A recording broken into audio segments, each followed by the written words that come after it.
निम्नलिखित में से किसे MOOC का सबसे प्रारंभिक मॉडल माना जाता है?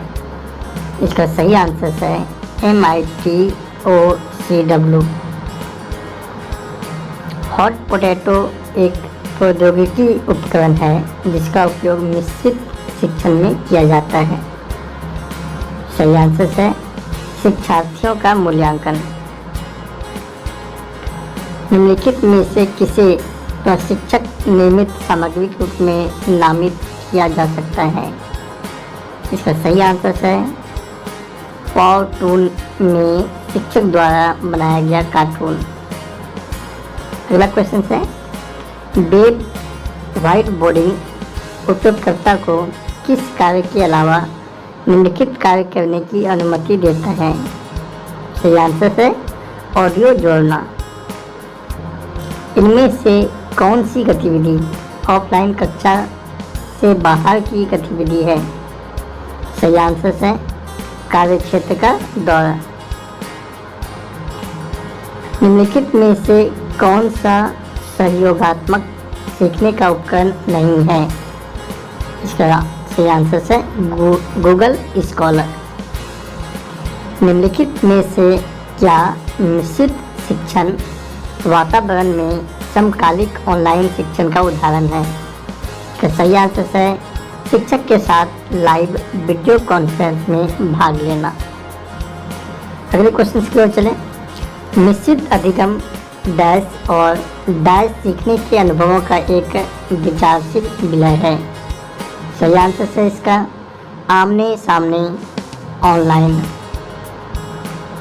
मिश्रित शिक्षा डैश की ओर अधिक केंद्रित है। इसका सही आंसर है विद्यार्थी। सीखने का निरीक्षण करने के लिए शिक्षक को किस प्रकार का मूल्यांकन करना चाहिए? इसका सही आंसर है प्रश्नात्मक आकलन। ITSIT का अर्थ है डैश संसाधन और गतिविधियाँ डैश संसाधन और शिक्षार्थियों के लिए गतिविधियों की घोषणा, स्पष्टीकरण और डैश सीखने के अंतराल की पहचान करना और फीडबैक और प्रशिक्षण प्रदान करना। जिसका सही आंसर है पहचानें, प्रदान करें, सहायता प्रदान करना। प्रोत्साहन देने के लिए शिक्षक को शिक्षार्थी के वर्तमान प्रदर्शन की तुलना उसके पूर्व प्रदर्शन से करने के लिए किस प्रकार का मूल्यांकन करना चाहिए? इंसेंटिव मूल्यांकन करना चाहिए।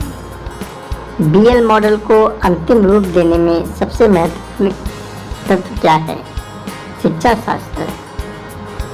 फ्लिप्ड अधिगम में छात्र पहले डैश सीखते हैं, उसके बाद डैश सीखते हैं। सही आंसर है घर पर, कक्षा में। मूल्यांकन का कौन सा तरीका चिंतन के लिए बेहतर अवसर प्रदान करता है? सही आंसर है सीखने के रूप में मूल्यांकन। मिश्रित वातावरण में विद्यार्थियों को सीखने के लिए प्रोत्साहित करने हेतु किस प्रकार का फीडबैक सबसे प्रभावी है?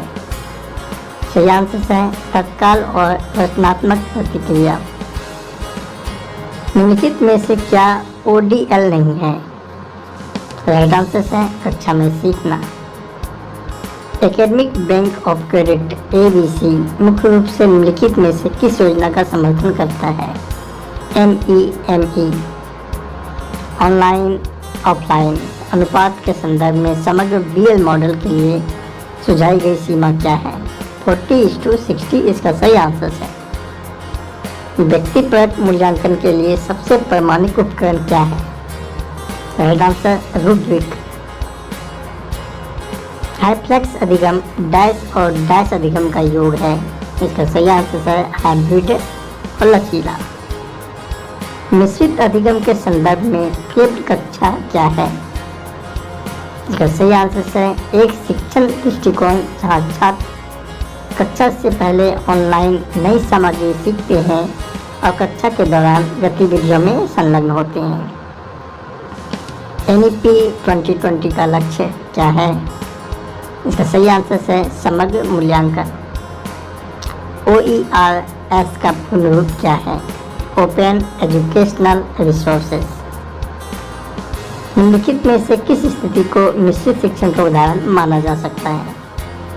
शिक्षक तत्वों पर संसाधन अपलोड करता है और कक्षा में समूह चर्चाओं खेलों को आयोजित करता है।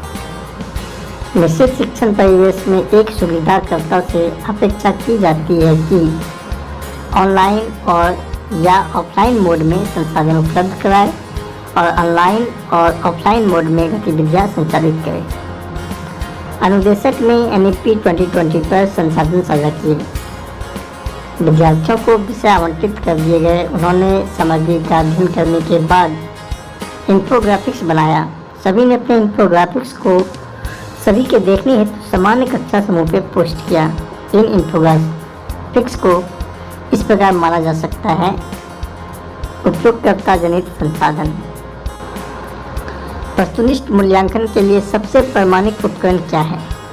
सही आंसर है उपलब्धि परीक्षण सिद्धांत शिक्षण अधिगम के अभिन्न अंग के रूप में मूल्यांकन की वकालत करता है, जिसका राइट आंसर है रचनावादी शिक्षण सिद्धांत।